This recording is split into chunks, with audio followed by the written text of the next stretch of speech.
So that was Malik Neighbors talking about things getting heated in practice as they usually do in the preseason. Giants were scrimmaging against the Lions this week, and tempers flared, and you like to see that fight. So we're going to talk about, the fight of players in preseason, and also how it carries over to the regular season a little bit later.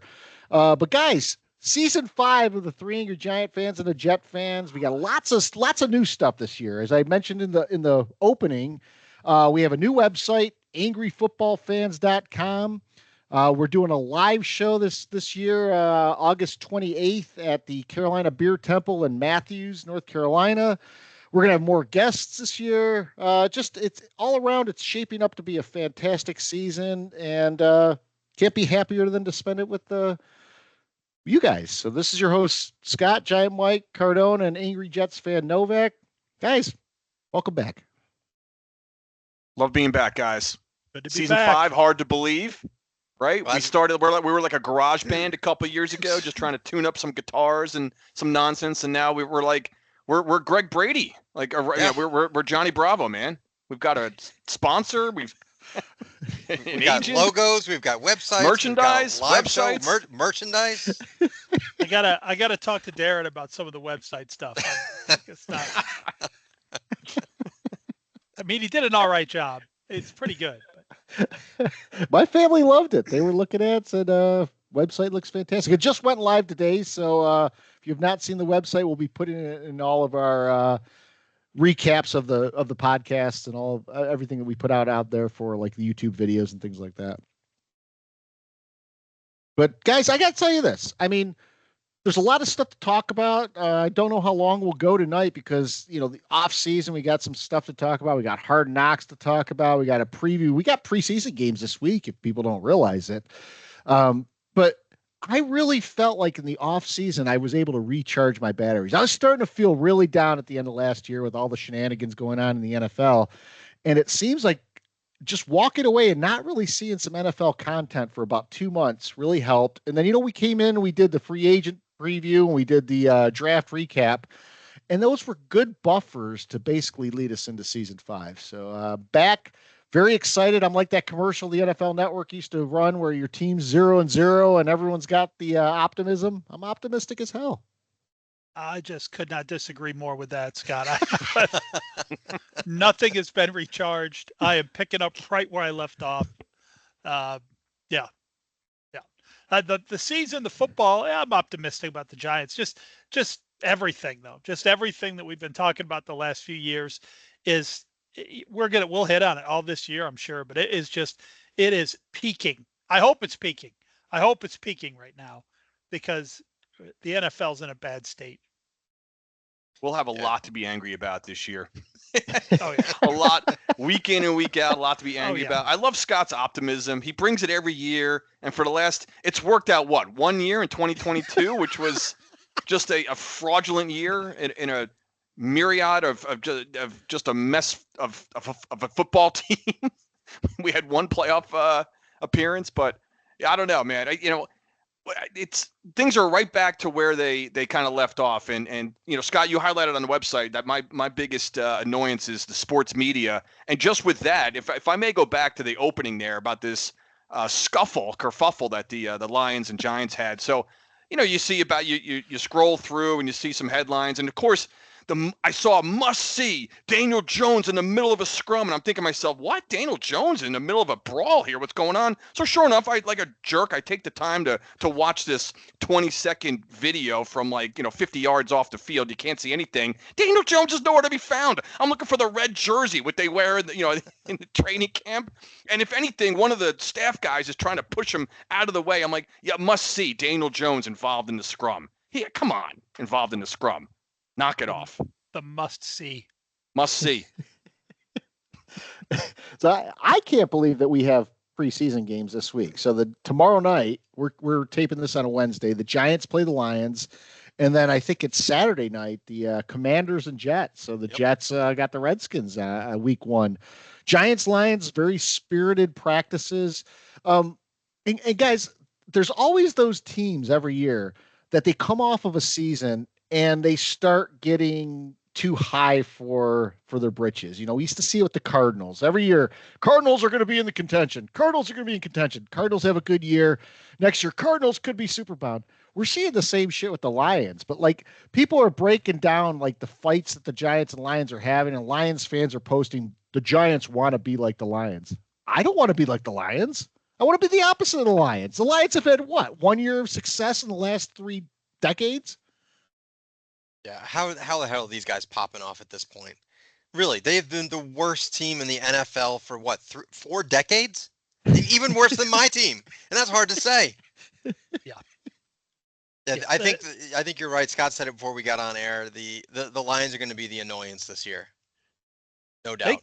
They could well be. They could well be. I still like their coach. At least he's the most interesting coach in the NFL, which is not a very high bar to have to cross. I mean, there's nobody interesting anymore. But yeah, the Lions, and like Scott mentioned the Cardinals, but the funny thing about that over the years, the Lions have traditionally been one of those teams too, where everyone would say, look out for the Lions next year. Yep. Look out for the Lions. So this is more of the same with the Lions. Nobody wants to be like the Lions. You don't get to say stuff like that until you do something. We're crying out loud. I mean, that is ridiculous. And these fights in training camp, by the way, anytime 2 teams get together, there is a fight at every one of these every year. Mm-hmm. And the media, as Cardone already pointed out, must see this, reading things into it. What does this mean for this?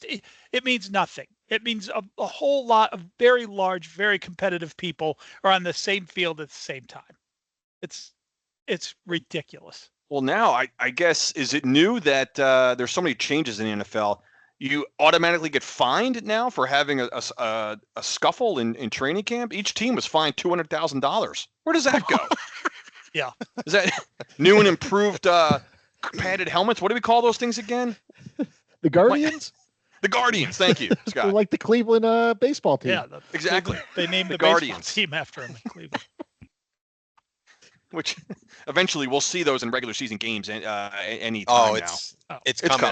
It's going to be next year. I'll bet you it'll be at least in the preseason. Yeah. Actually, I think they've been cleared this season that if you want to wear a Guardian helmet, you can. I thought I heard that in the offseason. I could be wrong. It could be just for preseason games, but I thought I heard that. So like with the guy, what is it going to have, like the logo then patched in on it? Like how are you going to? Is this? It looks like the guy's wearing a satellite, like one of those satellite dish cushions or something on top of his head. The Great Gazoo from the Jetsons.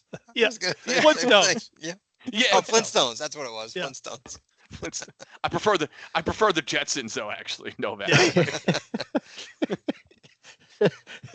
And then you're going to have like 3 different versions of the Guardian to account for throwback uniforms and everything else.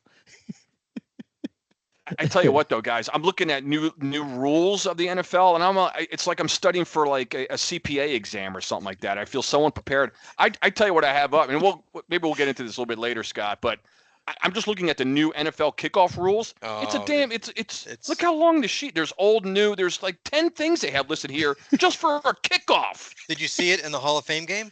Anyone? The kickoff? Did not. I did see it, yeah. But it is hard to watch. It is, like Cardone said last year, it is the pussification of the NFL. Pussification. I mean, at least we're getting returns. That's the only thing I can say that's positive. But it doesn't look like real football. And the worst rule for me is, you can't kick an onside kick until the fourth quarter. You have to be losing, and you have to announce that you're doing it to kick an onside kick. Are you kidding me? Why don't we just have offense and defensive huddles? Why don't they just huddle together, right, and just tell everybody what they're doing? Yeah. Hey, we're we're fourth quarter. If the defense is down, we're gonna allow. The captain from the defense to listen in on the offensive guys huddle just so we can have a competitive game, so they know what play is coming. See if you can stop it. Why don't we do that? It's a safety thing. Just think about one of the great plays in the Super Bowl history, in my opinion, was the Saints and the Colts. At a halftime, the Saints caught everyone, the whole country, off guard with that onside kick. That's gone. That's over. That's never going to happen again in our lifetime because of this stupid ass rule. And You've got to announce that you're kicking an onside kick. It's like when baseball took away the intentional walk. You have to announce it, and then they don't. You're taking away all of the old school rules. I hate it. I mean, I don't mind the fact that we're finally getting returns. I'm happy about that because the kickoff had become almost obsolete at this point. Might as well just put the ball on the 25-yard line. But at least now we're getting returns. But it looks so stupid with the kicker by himself back there 30 yards.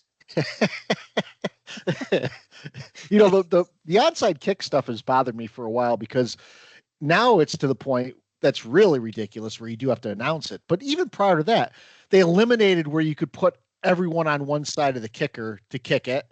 You basically knew when the onside kick was coming because everyone would have to, you tee the ball up one way. And then if someone just touches the ball and bats it out of the play, a field of play, it's basically there's no re-kick anymore. They went away from re-kicking anything. Do you ever notice that? Like if there's a penalty now, they always enforce a penalty either one way or the other, but they don't ever re-kick. There used to be re-kicks all the time when we were growing up. Even just regular kickoffs. If there's a holding on kickoff, push them back 10 yards, make them kick it again. No, you just move the ball up 10 yards from where you finished. Yeah, and the whole reason behind all that, the whole reason behind, kicking off from the new spot was because they were trying to limit returns for safety. So now it just goes to show you how much of the safety thing is BS. So now everyone agrees the old kickoff rule even is stupid. Like you said, it makes kickoffs obsolete. It's kind of dumb. And by the way, if you can still pop the ball up and not kick it in the end zone, you have the exact same safety situation. Doesn't change anything. And so, but at least it lowered the amount of kickoffs. Now we're going to be doing this kickoff. You kind of get penalized if the other team doesn't return it almost. But now we're back to full speed collisions with a guy returning the ball. I don't see why not just put it back the way it was. I don't understand how this impacts that. And by the way, I heard someone say, well, there's a rule that a long time coming, we had to get rid of all the injuries on kickoffs. And I'm like, what are you talking about? We didn't even have any returned. Where are the of the 11 returns we had in the NFL last year, was there a bunch of injuries on, so dumb. Now there's a thing called the landing zone. Yes. The landing zone. You have to kick it in the landing zone. Like it's golf. What are we doing with this? Mm-hmm. Yeah. There's also a setup zone. I'm reading this right in front of me. I'm like, look, I don't know what this shit is. I'll watch. I'm gonna tune into the Giants, Lions tomorrow night, but I'll see it for the first time. So I didn't see the Hall of Fame game. But I'm looking at this. I don't know what the hell any of this stuff is. Landing zone, setup zone. By the way, if you would have tried to tune into the Hall of Fame game too late, you would have found that it had been canceled halfway through because of weather. That's right. Again, something that never used to happen in our time. They actually cancel games. You're right, Scott. I saw that like a freaking baseball game. That's and the Yanks hold on 3-2 and 6. You're like what? I found it really ironic that one of the Hall of Famers inducted was Devin Hester, probably the greatest returner of all time, and then they trot out this bullshit kickoff rule. I don't know. Something just doesn't seem right for me for that. Did any useless sideline reporter stick a microphone in his face at the game or at some point and get his thoughts on this kickoff nonsense? Of course they did. That's great irony. The guy's putting on a gold jacket for doing just what we took away from the game. So I didn't expect us to really go off on a tangent on the kickoff, but that was a good discussion. One thing I want to bring up, and I was always dead set against the Giants being on Hard Knocks in any capacity, but I will say this, the off-season Hard Knocks, and I'm not saying this just because I'm a Giants fan, I think whatever team is doing the off-season Hard Knocks, it's going to be a great show. There was a lot of insight on what the GM is doing behind the scenes, draft prepped, all the free agent wrangling, all that kind of stuff that you sort of miss when you do the training camp one and certainly the in-season Hard Knocks. So only 5 episodes. I watched the 5 episodes. I'm not sure why I had a lot of people reach out to me and say, your GM's a dork.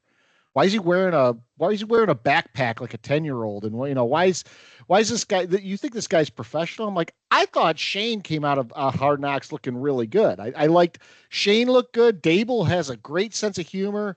If anything, it dispelled a lot of the rumors Giant fans have that John Mara runs everything, because Shane basically told John Mara, we're getting rid of Barkley. This is what's happening, and everything else that happened with the Barkley situation.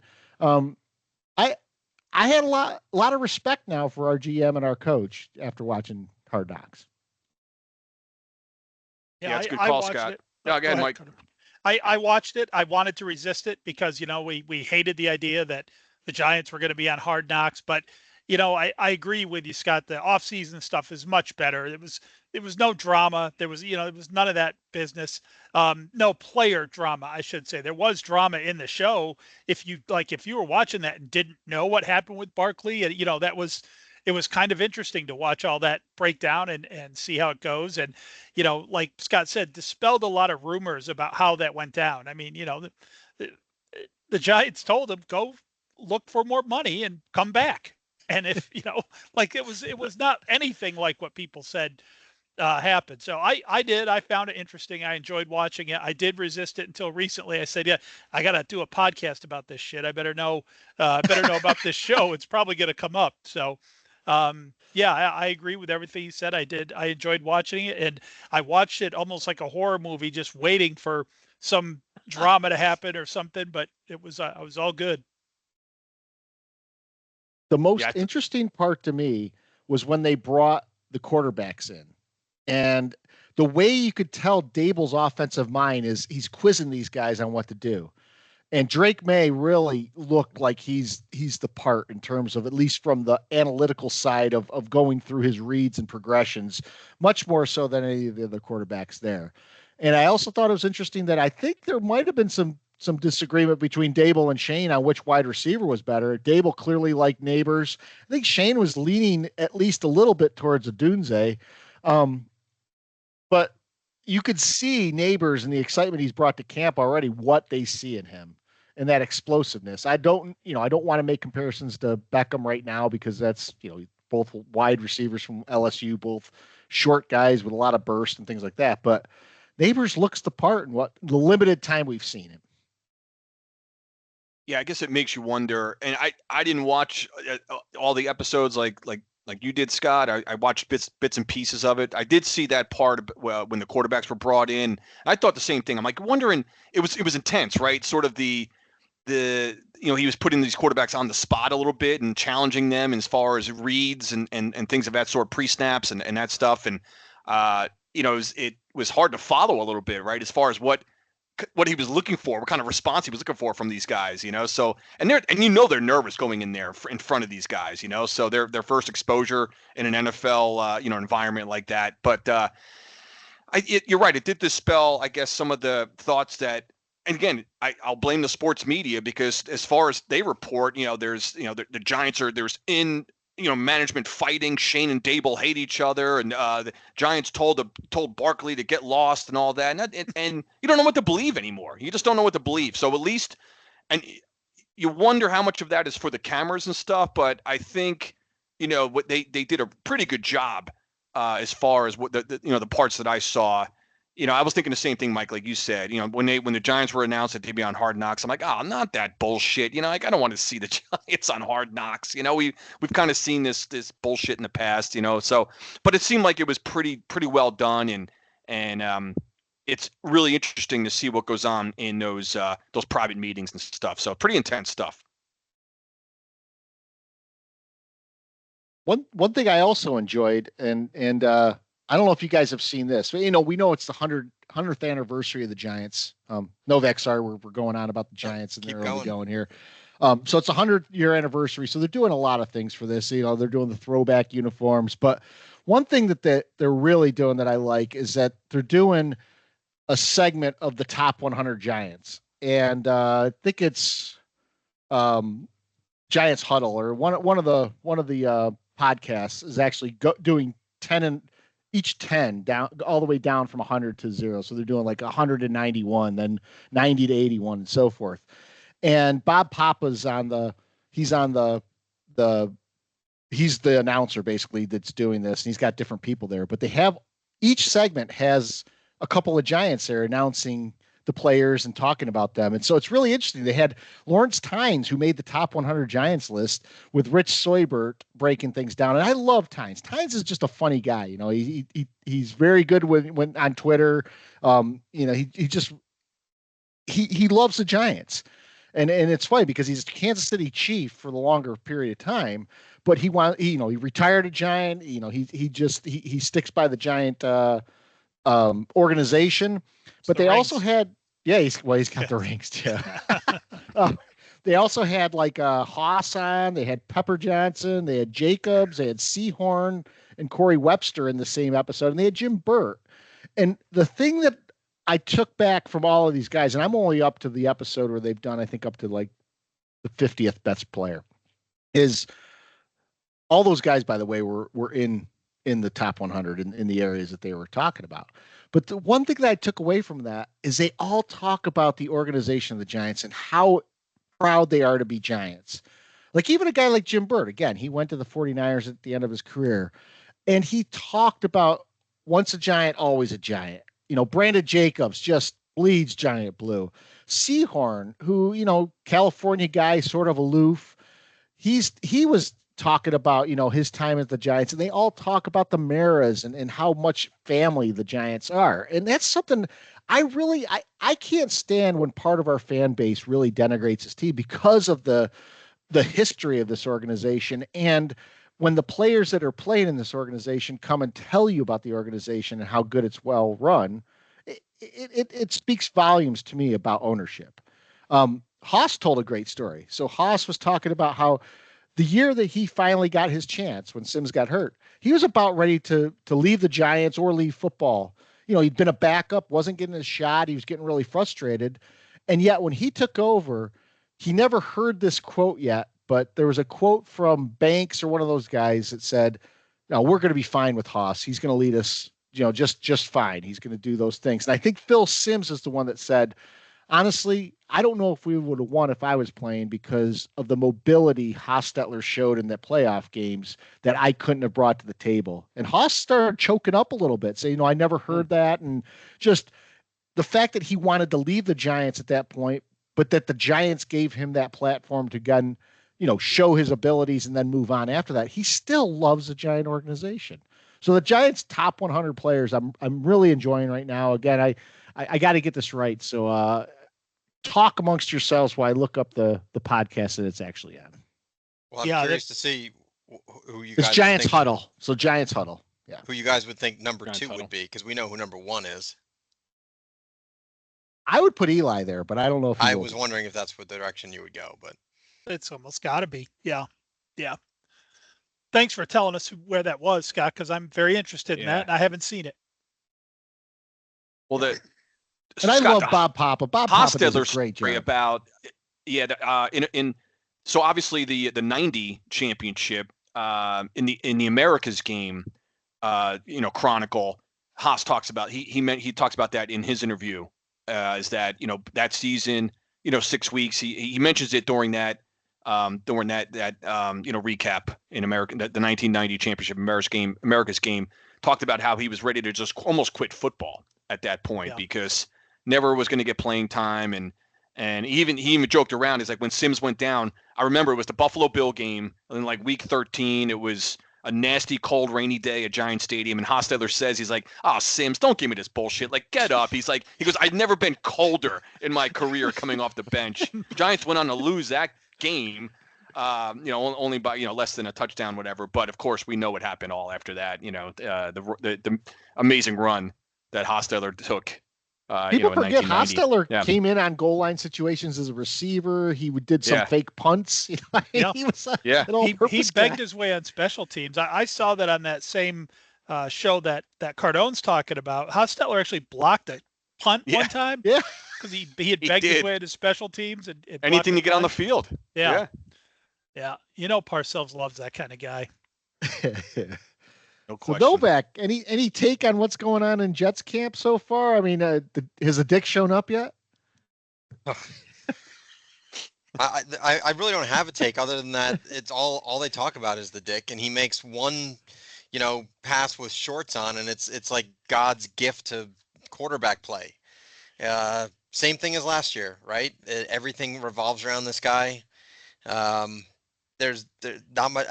We're not going to talk about predictions and everything else, but there hasn't been a whole lot going on. They've got a game this weekend against the Commanders. I don't really give a crap about it. I'm not going to watch. I mean, I'll watch it, but not much going on other than all the dick talk and Garrett Wilson, their connection, and they've been arguing, and I don't know. That there's just not much. It's kind of look. It's better than last year when we had Hard Knocks and all that crap going on. I'm much happier this year with it under the radar. No one's talking about them. It's much better this year. You do have controversy there with Hassan Reddick a little bit, though. Yeah, I mean, it's a little annoying. I kind of blame Reddick on this because I have to imagine that he was briefed about this trade and he probably said something along the lines of, sure, I'll go there. Whatever. The Jets would not have made this trade thinking that he was going to hold out like this. I really don't think so. And if they did, they're just being foolish because they gave away a 3rd-round draft choice. So he'll get signed at some point, probably in a couple of weeks, but he'll get signed. But it sets a bad precedent now, right? Because the problem with the Jets is next year you've got all these guys that are on the end of their rookie contracts, like Garrett Wilson, Breece Hall, Jermaine Johnson. All these guys are going to come up, and they've got to figure out a way to pay all these guys. And watching what happens with Reddick is going to be a big factor. Any sounds like preseason football right there. Yeah, exactly, right? Yeah, exactly. I was going to say, what are you guys looking for in the preseason right now? I mean, I go into the preseason every year with one thing in mind. If the Bengals do have play their starters. Well, that's secondary. But we do have a lot of questions about preseason coming up. But, I mean, I go to preseason with one thing, no injuries. Yep. And you're always going to have someone get injured. You just hope it's like the 3rd-string center or something like that. But I still not a huge fan of starters playing. Might have bit us in the ass last year when we didn't play our starters, but you never know if that's really the case because there are teams that didn't play their starters and ended up doing really well. So I just don't want to see any injuries. So, if someone that says, what are you looking for with the Lions? I wouldn't mind if the first team plays a series or two, but if they don't, I really don't care. I mean, it gives us a chance to see Drew Lock or DeVito. Yeah, that's what it is. Outside of injuries, of course, it's you really want to see the backup quarterbacks. I mean, that's what really the preseason has become anyway. And we had a couple of fun games last year actually in the preseason, but yeah, it means less and less. I don't know that it ever meant much at all. Preseason is one time where I do like to watch other teams, not just the Giants, because you get to see some of the guys who are drafted and stuff. But yeah, outside of that, it's like, just make it to the season. Don't suffer a devastating injury. Let's see what the backup quarterbacks look like. I don't think there's much you can tell. There's certainly, in my experience anyway, there's not much you can tell about defense. Nobody's blitzing, or when they do, it's with the total backups in. No one's giving away any sort of scheme or anything like that. Everything's very vanilla. So you can't, and so vice versa, you can't really tell if the offensive line's playing well or not, because what are they really even being challenged at this point? It's quarterbacks. That's what you want to see. Mm-hmm. Preseason's bizarre. It's just weird. It's just totally weird. It's the strangest looking football as far as the NFL, as longtime NFL fans, the preseason is just so strange. Wins and losses don't really matter. I used to say you want to win at least one of these games just to feel good, and it means nothing. So I couldn't tell you one snap of our preseason from last year, but I can tell you what, I certainly remember the 40-dick fucking thrashing we got from the Cowboys at home on week 1. So whatever we did in the preseason, what I want to see in the preseason is the opposite of whatever we did last year. Because we weren't ready to play competitive football week 1. So whatever the Giants did last year, change that. So I think we talk about this every year, guys. Preseason, you want to see somewhat of a decent looking offense, move the ball. You look like you're a cohesive unit. And the other stuff, yeah, we know the injuries, all that, avoid all that stuff. But I don't know. You want to see, and maybe you want to see like a couple of your first round pick. It'd be nice to see, Neighbors have some. I hate this term, but like flashes of brilliance. Maybe at least a couple things here and there in a game or two. Who knows how many snaps these guys are even going to play? It's not like it used to be, guys. Even not too long ago when you played four weeks of preseason, the starters would play at least a half of one game, maybe even more. We don't see that anymore. So I don't know, Scott. It's hard to say what to look for in the preseason. It's just difficult. I want one thing, and I want to get emotional about this, but I want a 3 times in a row Snoopy Bowl championship. That's all I really care about. I mean, if I get that Super Bowl division championship, I don't care. I want to win that. I want that Snoopy Bowl again, 3 times in a row. By the way, before coming on here, I saw a clip of Thibodeau having a sack on the 4th and 10 against the Jets with 1:25 left on the clock, sacking the Jets at their own 22-yard line in a game the Giants were winning 13-10 last year, and we ended up losing that. I don't know what the probability is of losing a game where you take over control at the other team's 22 or whatever with 1:22 left in the game and you still lose. The game-winning sack.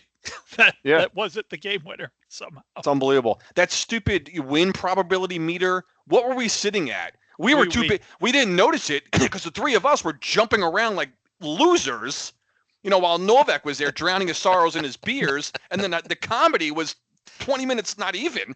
3 minutes later, it's a complete opposite. That was one of the most ridiculous turn of event, meaningless wins or losses for either one of us. Horrible game I've ever seen in my life. I think horrible game.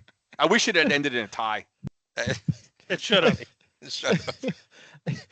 One thing I'll say, Mike always talks about the offensive line play. The Giants this year with Evan Neal on PUP right now, I want to see in the preseason where you have a line with Thomas, Illuminor, Runyon, Schmitz, who's been hurt too. Yeah. And I don't know who's going to be at the final guard spot, but I want to see how they hold up. It looks like in practice, we finally have glimmers of hope that they're doing well. And, is Carmen Brasillo coming over from the Raiders doing wonders here, or do we finally have a formula here? So I'm with Big Mike on this one. I'm looking for offensive line play and seeing how solid we can be. I'll tell you, I don't know if I'm looking for that in the preseason necessarily, Scott, but Illuminor, Schmitz, Runyon, Thomas, and then right now they've got Stinney penciled in at the other guard. That is an NFL offensive line. I mean, solid. I don't know if Neal is healthy, does he come back? Does he crack this lineup? I don't know. I don't know.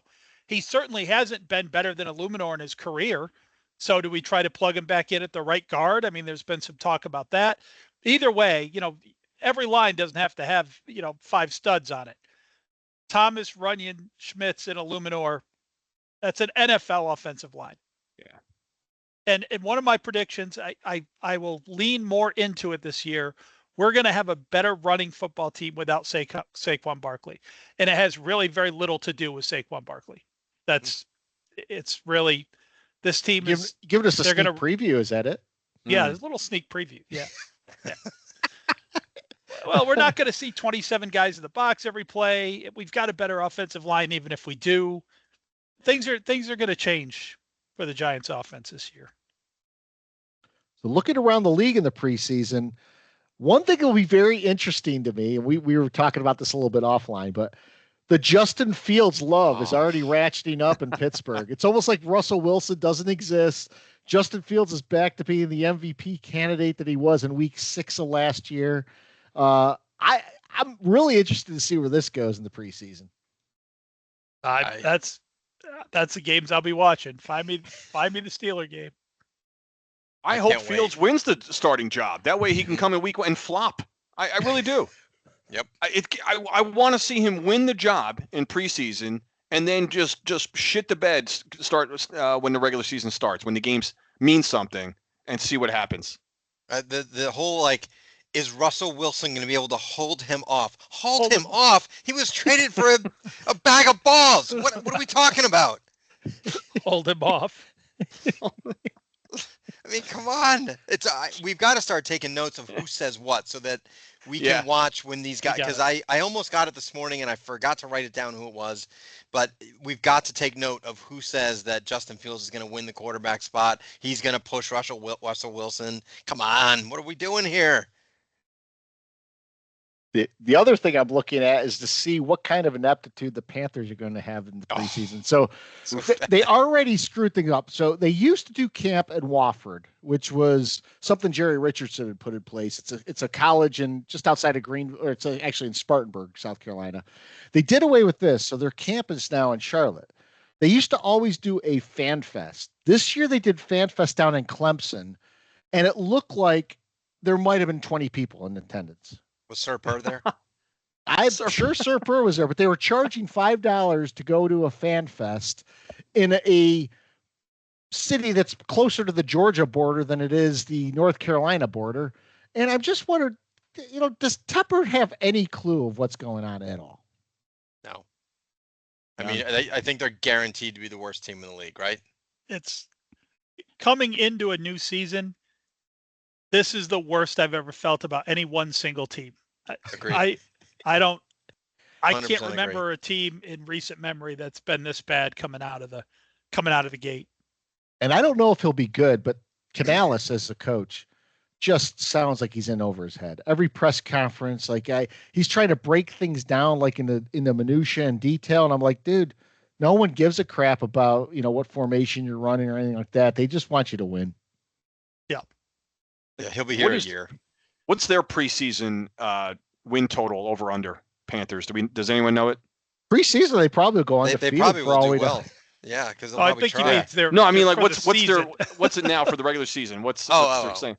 Oh, I think their over under is 4.5. 4.5, yeah. 4.5. Yeah, I think they're under. I would bet the under there. I would bet the under. I don't really even have any buyer's remorse about that. It might be 5.5 on some sites, but I saw 4.5 a month ago. 4.5. Well, we're on their schedule. We know that. Mm-hmm. Yeah, in Germany. Don't lose that game. Don't lose that game. It's 5.5 right now. 5.5? I would definitely go under. I think the Giants are at 6.5. So I would take the over on the Giants. Oh, I would take the over there. The under on the Panthers. Pet Peeves. You get plus 5. You get plus 520 odds for betting that the Panthers go to the postseason. Plus 520. You might as well just burn your money on camera. So it's the first pet peeve segment of the new season. So I'm going to start with Mike. All right, good, because I have one that other people are going to take. So I'm very and I didn't have a backup. So my pet peeve this year, and I'll have to say I don't know. I mean, I've seen it in past years, but it seems at an epidemic level this year. And coming into watching, the preseason, everything and maybe it's just social media going nuts. But has there ever been more care and attention paid to what players do in shorts and T-shirts while they're practicing? I mean, I can't even tell you the number of posts on Twitter and Instagram of clips of, of quarterbacks in shorts throwing 20-yard outs to someone going, this offense is going to be unstoppable this year. It's like, what is going on?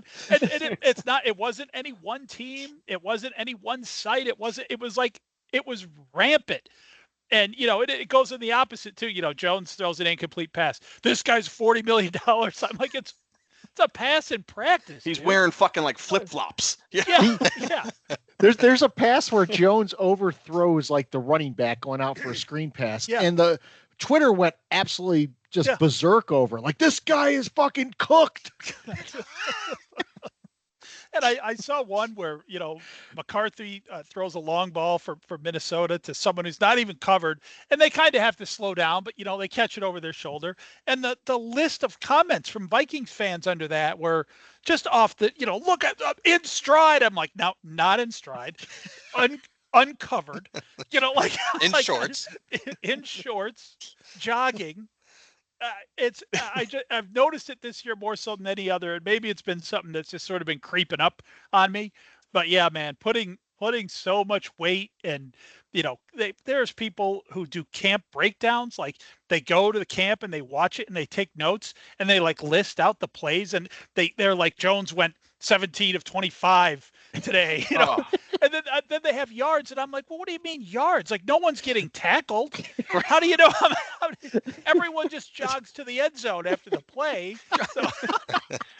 The Giants had 371 yak yards today. Yeah, because it's not a live drill. They're just catching and running. It's so I don't know where that came from, but something to keep an eye on in the years ahead. I mean, pretty soon, just like everything else, we'll be betting on that pretty soon. Be gambling over under on Jones completions in camp today. Guys, I went on a golf trip a couple weeks ago, and actually it was last weekend, and we were watching the Olympics coverage, and there were guys like betting on what score the divers would get. Over under 80 points. That's almost as good as Kramer betting on departures and arrivals.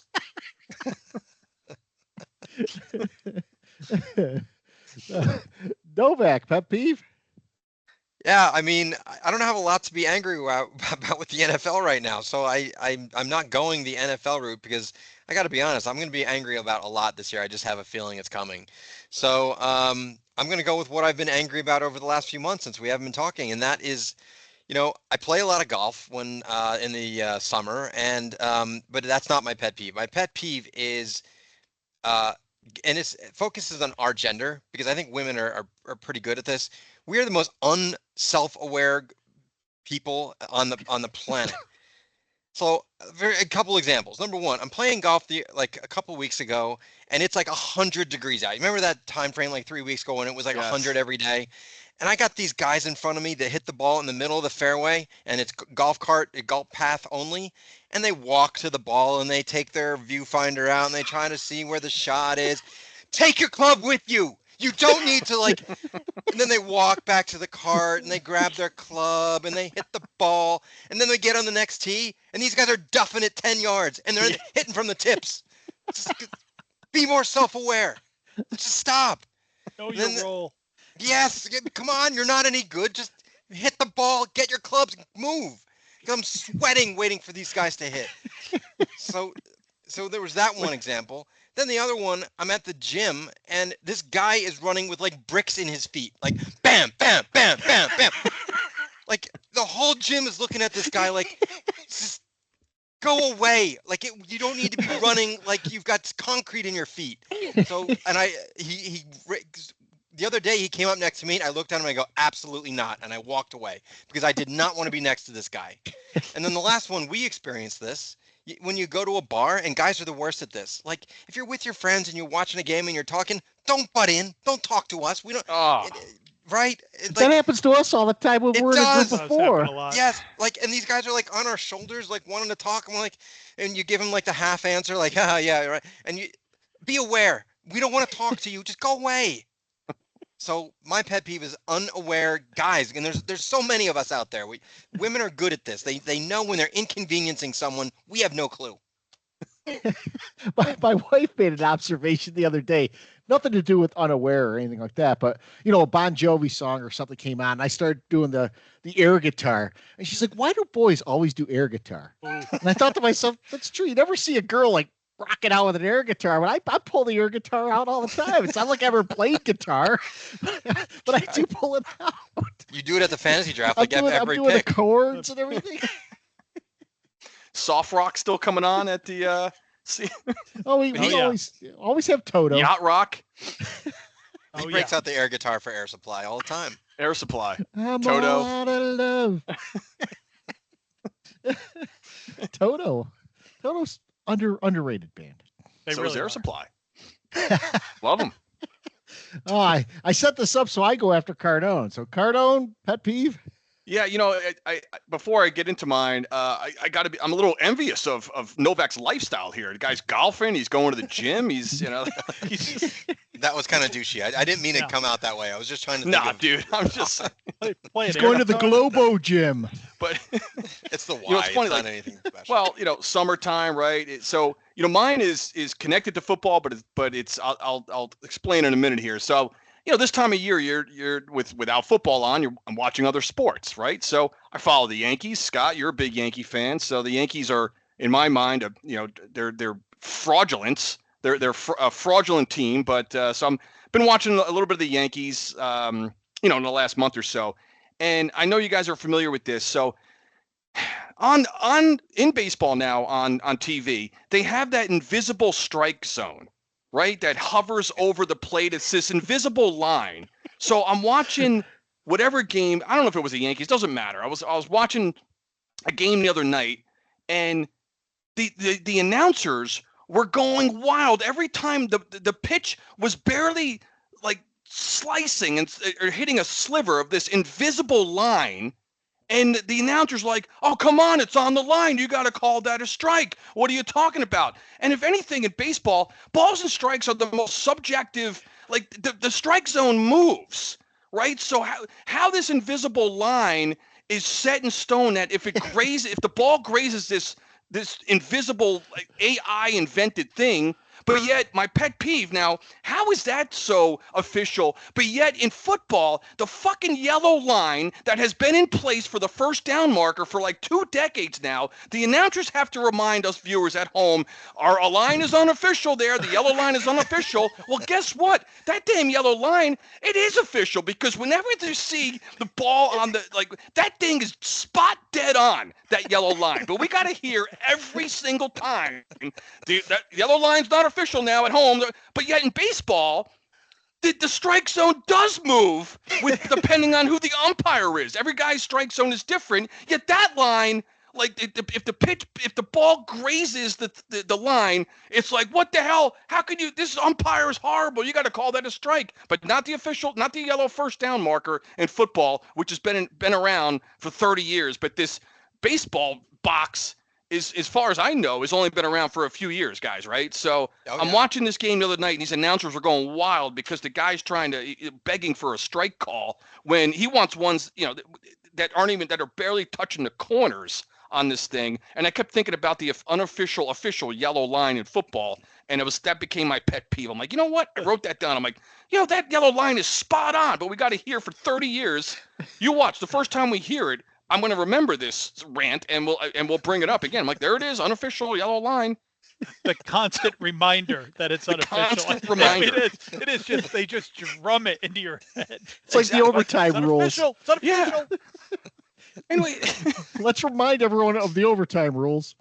But yet, I'm telling you guys, watch a baseball game with that little box there. If God forbid the ball clips that thing, which again, it's this invisible thing, and and the announcers are going wild. I was cracking up watching this game the other night. The announcers were beside themselves that they weren't getting the outside corner. Well, baseball officiating will increase exponentially with Angel Hernandez retiring. Yeah, that's true. That guy. Run him out of.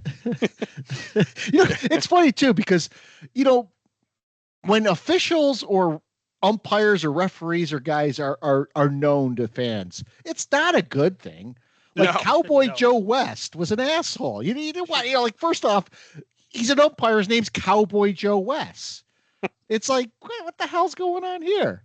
They start stuff up. Dick Bavetta or whatever from the NBA. Like, he'd always get the big guy's face and stuff and be pointing at him. I don't want to see that. I just want to see the players. I don't want to see the ref.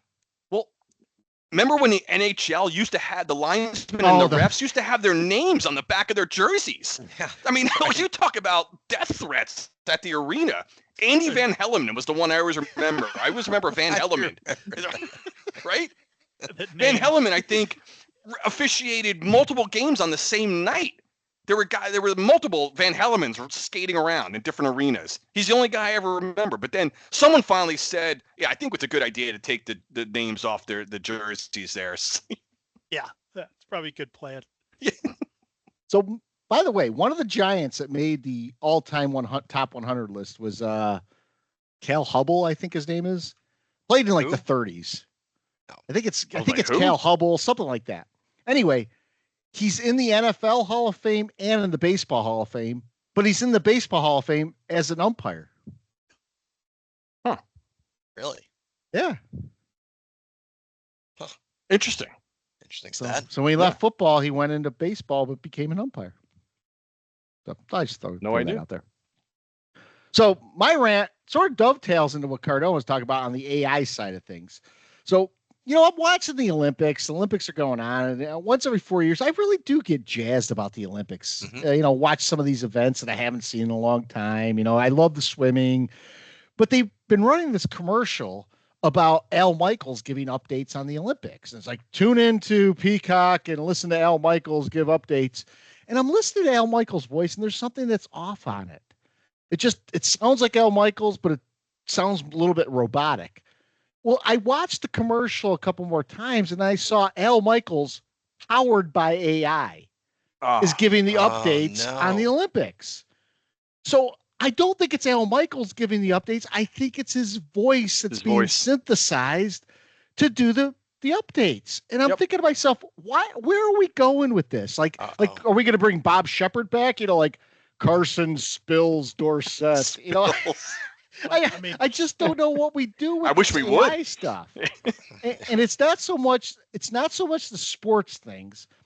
There's also a commercial running right now. It's Microsoft, whatever their assistant is, where it will help you write like presentations and programs and things like that. So you put in the topic and it spits out a presentation. How many times am I going to be at work and some schmuck is showing me a presentation that AI has created?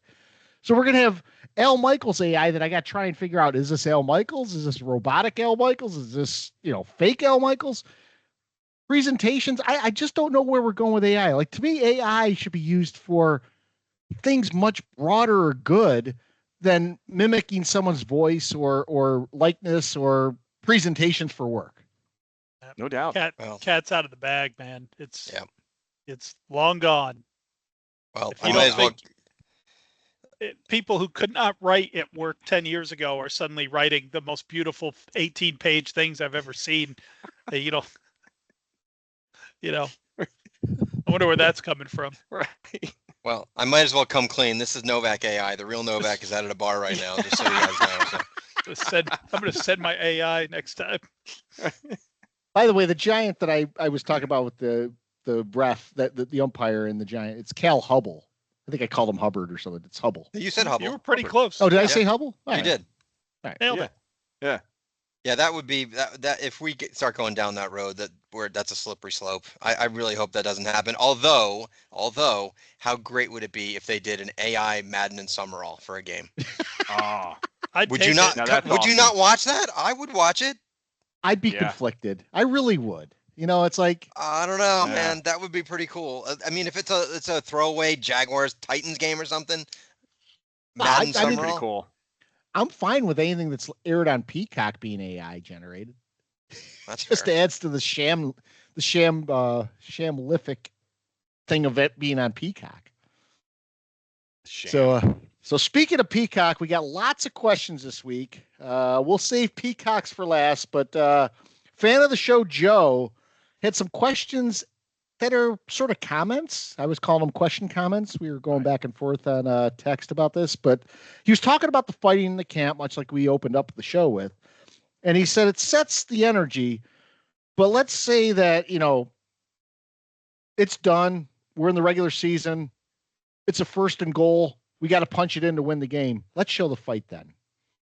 So it's more of a comment, but that's true. I mean, I really like the energy you're seeing in camp, but does that translate and pull over to the regular season when you really need it? And that's what I hope that the fight and the energy does boil over into those times when our teams need to make that touchdown at the end of the game. I see what he's saying. So he's saying, do we really have that kind of fight? Let's see it in a game in the regular season. Yeah, I get it.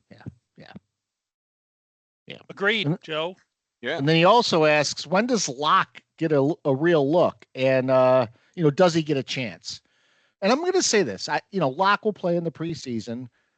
I don't think that he's going to get a legitimate chance on his own merits. I think he'll be able to play when Jones inevitably has an injury during the season. But Drew Lock is our backup right now, and I don't see that changing. And nor, I'll be honest with you, I don't want to see that change. I think this is Daniel Jones's year.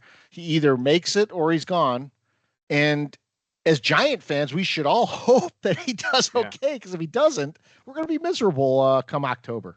Yeah, I don't see Jones being, unless I right now, I don't see him being benched for any purpose unless the guy's that horrific. But to your point, Scott, or to your comment, yeah, it would take Jones getting injured, and let's hope that doesn't happen either. This is it for Jones, right? You just said it. This is it. I mean, he's if he doesn't show that he can lead this team to success, then we'll be having a different conversation at the end of the year. But I don't see Drew Lock just getting a chance in there just because Jones at the hands of a benching. I don't think that's going to happen. And even if Jones does play lights out this year, we really almost have to have a deep playoff run because his contract starts to accelerate in the future years. So you have to wonder how long you can keep him legitimately. Yeah. Jones would have to really stink it up for Locke to get a look, because it's I know a lot of players. What's it going to hurt? Let's start this guy. We're 1-6, whatever. It's just. I mean, I guess sometimes it happens like that, but we saw we had the benefit of having Hard Knocks. We saw. Look, they looked for another quarterback, but they weren't ready to sell the farm for another quarterback. And I think that was the right decision to do that. I think if the microphones were on all the time on Hard Knocks, I think we would have heard that they were pretty much in love with Drake May. I don't think anywhere near as much in love with Drake May as Ernie Accorsi was with Eli Manning.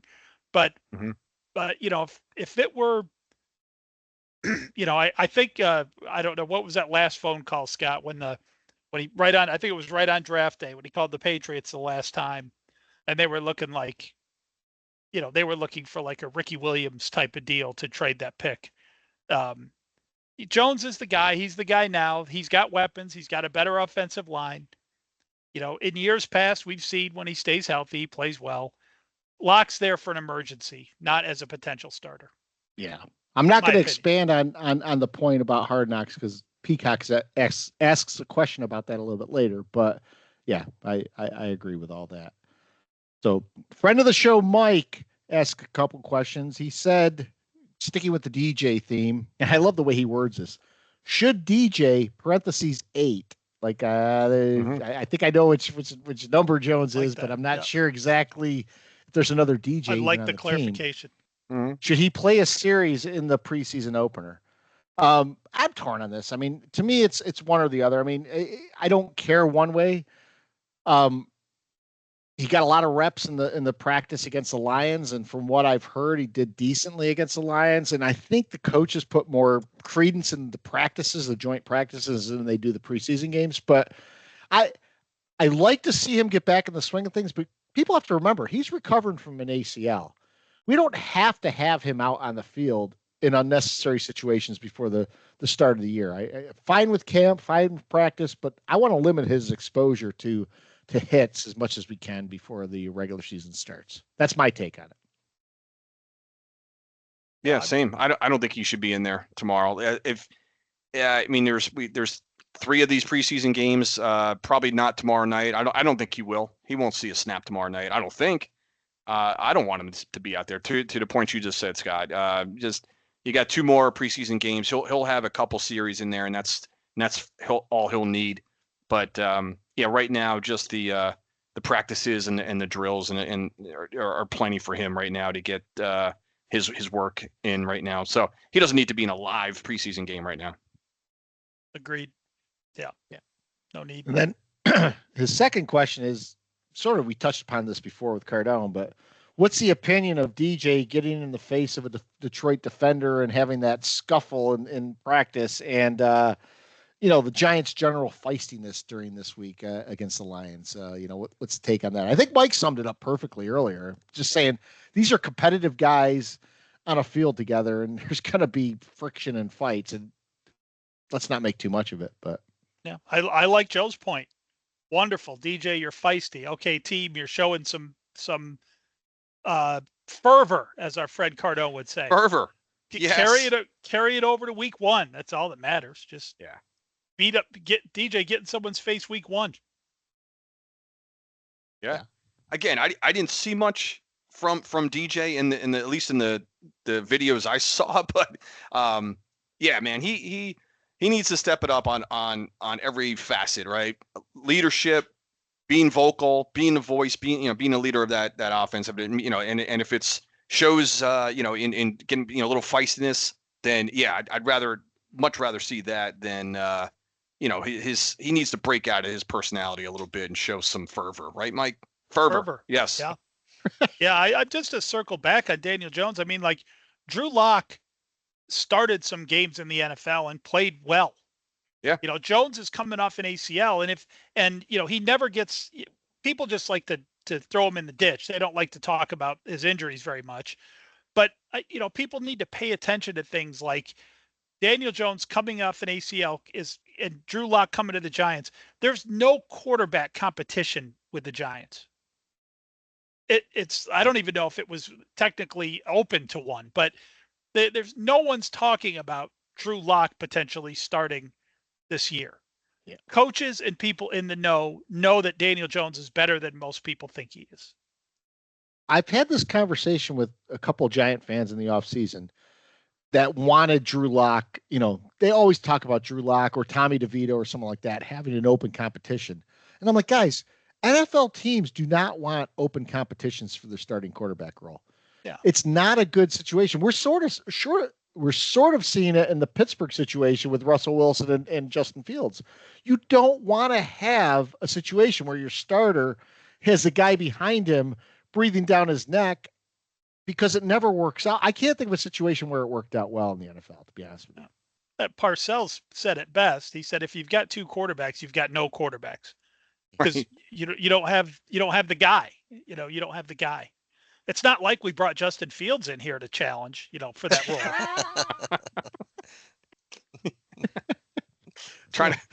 Holding that guy off. Thank God we don't have to. Yeah. Have, Jones having Fields breathing down Jones's neck for the starting job. Yeah, that'd been rough. Yeah. I did think it was interesting early on in the offseason when people would always do possible landing spots for people, and Justin Fields was being rumored to go to the Giants. I'm like, the Giants are like the last team that's going to want to have Justin Fields, to be honest with you. That would have been terrible and awesome at the same time. I would have. That would have been so fun to watch, you guys, if that were the case. Oh my gosh!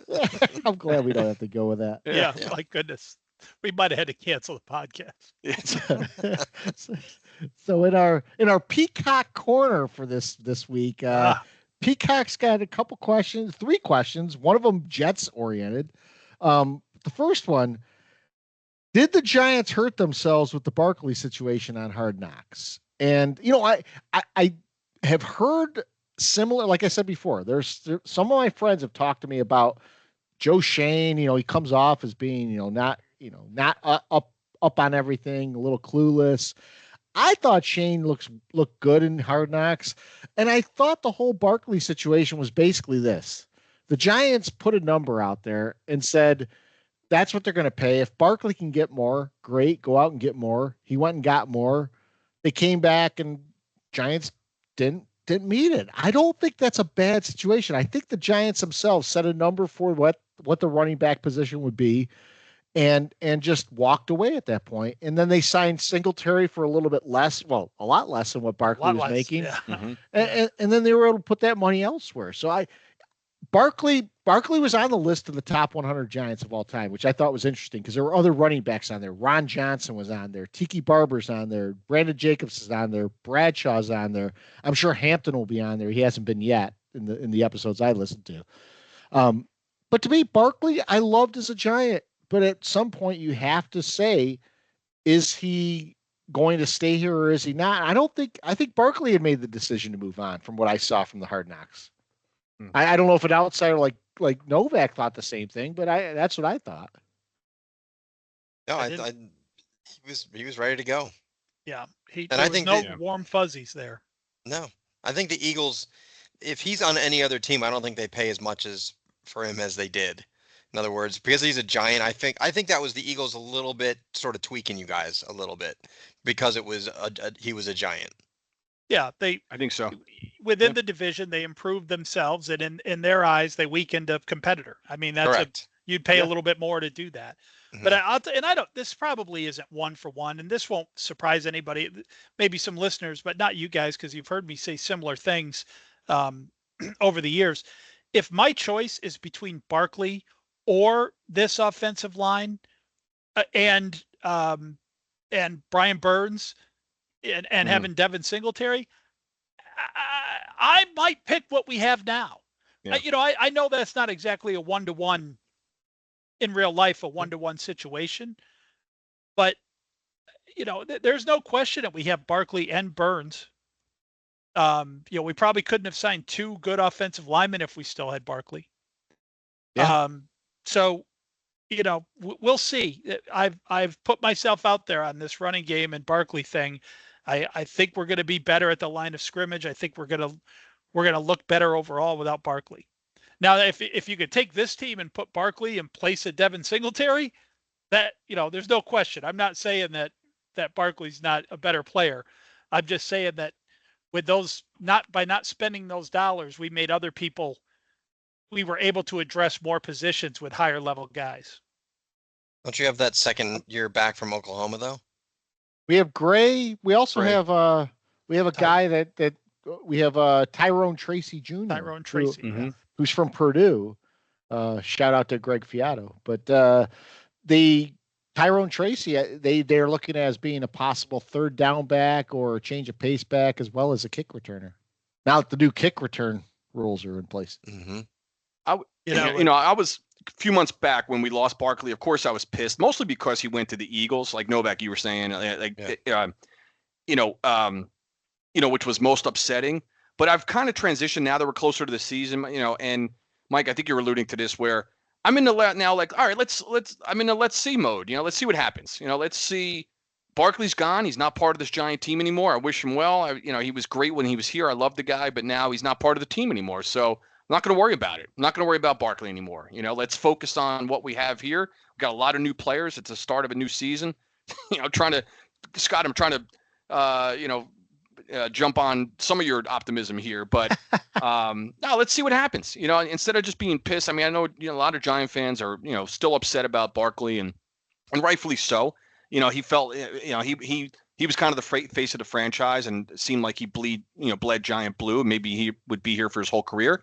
Didn't work out that way. That's the business side of this game. Now, sometimes doesn't always work out. But I'm now like looking forward. I think Singletary. I've heard some good things about him in camp. The guy he has a penchant for staying healthy. So that's we need that in the backfield there. So I'm willing to be all in with Singletary and his offensive line. So let's focus on that. I'm not going to think about Saquon Barkley anymore. Can't. And doesn't do any good. I don't think the Eagles fans are gonna embrace him like you might think too. Like for example, I mean, one of my most hated players of all time was Jason Taylor. He was a Dolphin because I hate the Dolphins with a passion. I hate the Dolphins, and he played for the Jets his last couple of years at the end of his career, and I never embraced him as a Jet. I always considered him a Dolphin, and he was like just another guy with a number on his back. Like I didn't root against him, but I just never embraced the guy. I think the Eagle fans will feel the same way. I do. Yeah, it's possible. Yeah. And if history repeats itself, not many Giants have gone to Philadelphia and done really well. Steve Smith was basically cooked when he got there. Bavaro didn't really do anything when he got there. I will say this. A lot of the Giant fans' perception is because he went to the Eagles. If he went to the Texans or he went to the Browns, or even if he went to, let's say, the Rams, I don't think you'd see this level of hatred towards Saquon Barkley, who was nothing but a great Giant and always rooted for the franchise. I think it's because he went to the Eagles. Yeah. Plus, I mean, we know already he's going to have the 160-yard, 3-touchdown game against us. So, we're already But factoring. at least we're already factoring Boston that won't in. do anything. Yeah, we're already factoring that in. So, Yeah. I think I know Bavaro scored against us at least once.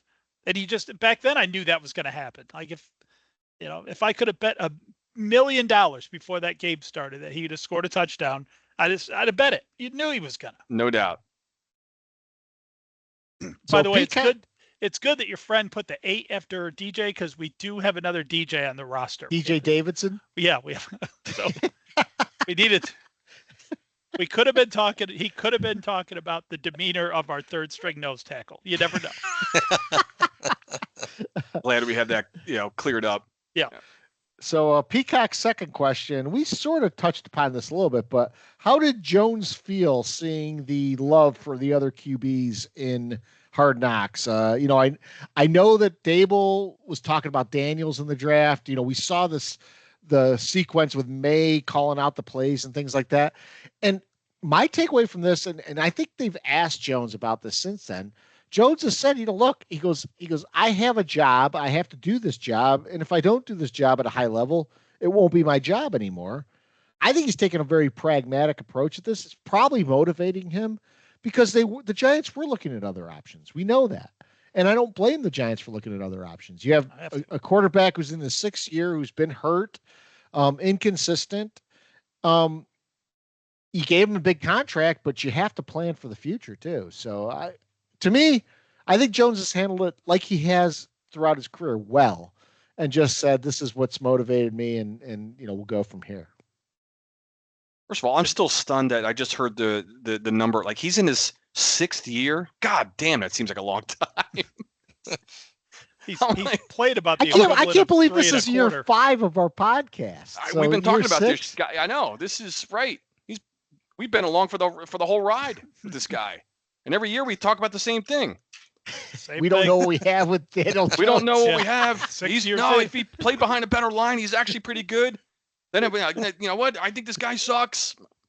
He's from Duke. Nothing good comes from Duke. I don't know what to say about this guy. I don't. I know it's 6 years later. I don't know if I like him, hate him. I'm indifferent. I don't know. I don't know what to feel about this guy. Yeah. Who he is gives he? you nothing.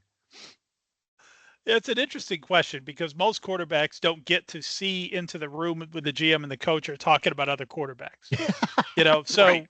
So it really is. It's an interesting thing. I knowing Jones' demeanor, which is very much like Eli's, I really doubt that bothers him. But it's a fair question and it's a good question. And I'll bet if you ask those same questions of Jones, I bet he could answer them faster than Drake May did. Mm-hmm. I will say this too. In watching Hard Knocks, Shane actually goes to Jones and tells him about the quarterbacks that are coming in. So he didn't want Jones to be blindsided, walking into the facility and all of a sudden there's a bunch of quarterbacks in a room talking about strategy and stuff like that. I think that's a really good. I think one thing I like about Shane is that he's very communicative. Like he's talking not just to the players, but he's very communicative with John Mara. He's very communicative with Dable. Here's what we want to do. Here's the situation with Saquon right now. We heard John Mara say in Hard Knocks, I'm going to lose sleep over this, but he still pulled the trigger or didn't pull the trigger and let Saquon walk. Those are decisions a GM has to make that define him. No, based on, even if people would just be fair, if people would just take off the Giants glasses or the hatred of Giants glasses or whatever, and just be fair, Shane, the Giants really didn't have a choice. No, they really didn't. Nope. They really didn't. You can sit there and say, how do the Giants let Barkley go? You don't let players like that go. Well, you know what you do sometimes. It happens. Barkley had bad luck. He comes around as a very talented running back at a time where you can't put a whole bunch of your money on your roster at the running back position, especially not one who's had trouble staying healthy. It's the only decision he could have made, really, for what Barkley was asking. The other thing people think, right, when they watch Hard Knocks, they think they're watching like an episode of Big Brother, like the camera's on all the time and they see everything that's happening all the time. It's, there was probably who knows how many hours of footage that they cram down into like 4. And even then, they, believe me, Joe Shane and Dable and those guys, you only heard what they wanted you to hear. There was no secret moments caught on camera. There's no. It's people just are stupid. My question was, where was Kafka in all this? Yeah, they did show Kafka every once in a while. Not that much, though. Not a lot. But like the only I didn't watch the whole thing, but I remember thinking, like, is Kafka like that guy that get like at your company that gets mad he's not included in the big meeting? Do you know what I mean? What do you guys? Like, he was never there. He seemed like he was never there. I don't know if you guys noticed this. Dable during key moments would play like songs, like Beyonce or Taylor Swift and things like that, because they knew that HBO would have to get the copyright to that song to air it before they. So he'd be playing that if there was a situation where he wanted to keep sort of confidential. He didn't really want him to use that. Yeah. Yeah. I do know Dable drops a lot of F-bombs, man. Oh, he drops a lot of F-bombs. Love it. Do you guys watch Welcome to Wrexham, the one with Ryan Reynolds? No. So the coach of that team always drops F-bombs, and they always call it spirit. So, like, let's see how spirited our coach is tonight. And then they'll go through and they'll count, like, the F-bombs during halftime. And they'll drop, like, he's like Cardone, dropping, like, 40 F-bombs in the 5-minute period. We didn't get any, but it's preseason. It's preseason. By the way, I went to see Deadpool versus Wolverine. 184 F-bombs were dropped in that movie. Oh, I got to see that. Oh, it was actually, the movie's phenomenal. I loved it. What I love about Deadpool movies is there's nothing off bounds. Like they made fun of Fox, they made fun of Disney, they made fun of everyone. Love it. Equal opportunity ass kicking for everyone. Offense for everybody. Offense for everybody. It's refreshing sometimes. Peacock's last question for Novak. So how big of a dick is Rodgers for skipping minicamp, and how did that go over in the locker room? What's the Jets fans' take on the dickiness of Rodgers? I mean, I wasn't thrilled with it. I mean, you have a job, and you didn't play last year. If he had played all last year and he had this trip to Egypt or whatever, I guess I wouldn't care as much. You played 4 plays. Show up. Change your trip. So I just think it was bad optics, but I think this was Rodgers' way of reminding all Jet brass and all Jet players who runs this fucking organization. Yeah. I do. I think it's his way to do it. He wasn't going to do it in the season. This is his way of saying, I run the show here.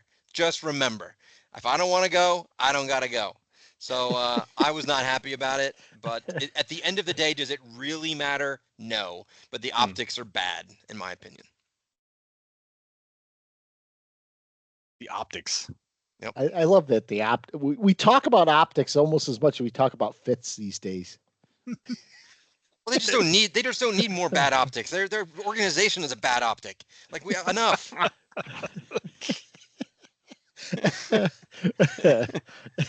It would be nice if both of our teams were relevant by Thanksgiving this year, which is something we always like. Our goal going in, our bar has been so low that we're like, let's just be competitive at Halloween. Yeah. So I'm raising it from Halloween to Thanksgiving this year. You're raising it. What did we do to get it raised? I'm sticking with Halloween, man. I'm folding. Meaningful football in October. That's the bar. Scott's looking for meaningful dialogue. The worst part about this year, I really want to get to a game. So I was, thought, well, we're going to go to the Panther game. Panthers are in Germany. And then I think, well, I can go down and see the Atlanta game. Atlanta game is a couple days before Christmas. Yep. And we're going to, ironically, our family's going to Germany on a trip. So I don't think I can go to that game. So I'm looking at maybe Tampa. Maybe we could do a road trip to Washington. I don't know what to do. I got to look at the schedule again. Yeah. Yeah. I mean, we got one of our buddies, John, friend of the show, is going to Pittsburgh, but the Pittsburgh game's a Monday nighter. Yeah, that's It is a Monday nighter. It's tough to do those road games on a Monday night, you know? I think the Buccaneers at the Giants or No, the Giants. yeah, No, Bucks are at Buccaneers, home. it's in Tampa Bay. No, it's at home, Scott. Oh, is it at home? Bucks are home. Yeah. Oh. I thought it was in Tampa Bay for some reason. I plan on seeing the Jets in New Orleans, and they don't play the Saints. Oops.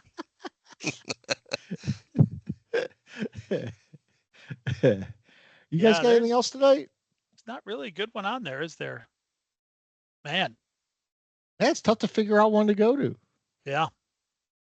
I got some business travel early in September. A couple of the guys in Jersey were thinking about actually going to Cleveland to go see for the Brown game, but I got business travel all around there and stuff. It's gonna be tough.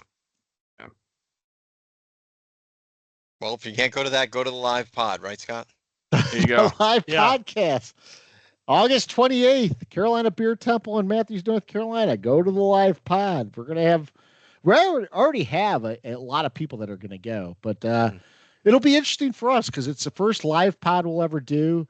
We're still trying to figure out, are we going to put this live on YouTube while we're doing it? Or are we going to record it and then put it on Buzzsprout, Apple Podcasts, and all of those? I don't know the logistics around it yet. So Darren's going to be busy. Darren needs a raise. Busy. I don't think he's an intern anymore. We got a website and we're doing a live podcast. I mean, this is full-time stuff. He's our marketing director. Carolina Beer Temple. You might have to go back to Cramerica. I mean, this is a lot of work. Yeah, I don't think he was doing half this stuff. Yeah. Carolina Beer Temple, man. Good beer. Yep. And do you guys know me? You know my history in the podcast, right? I'm not a craft beer guy, right? I go in, I don't need to see the beer menu usually, which I'm appalled by the existence of a beer menu, by the way. But anyway, that's another pet peeve for another time. But I like Carolina Beer Temple's beers. I had some of those on, St. Patrick's Day this year. We went up there and enjoyed it very much. Cool place. Great outdoor They have seating. a great tap rotation there. Good stuff. Yeah. So if you guys don't have anything else, I mean, check out our new website, angryfootballfans.com. You'll see our rants, our pet peeves, a little overview of everything we do. We'll be adding to that throughout the year. Again, check out Carolina Beer Temple if you're in the Charlotte area. And we are the three Angry Giant fans with Scott, Giant Mike, Cardone, and Angry Jet fan Novak. Check us out on Twitter at angry_3 still. We do have a new logo, new everything for season 5. To me, it's a new beginning. Awesome optimism. I know you guys don't share my optimism. I have optimism. I'm angry. We're supposed to be. I'm angry about your optimism. So we'll be back next week to recap the preseason games and preview the next preseason games. And this is the time of year I actually start to have fun and drink during podcasts where I can babble on about who's going to play their starters, right? Make it happen. Make it Usually happen, when it Scott. happens. All right. Check us out next week. See you guys later. All right. See ya. See you.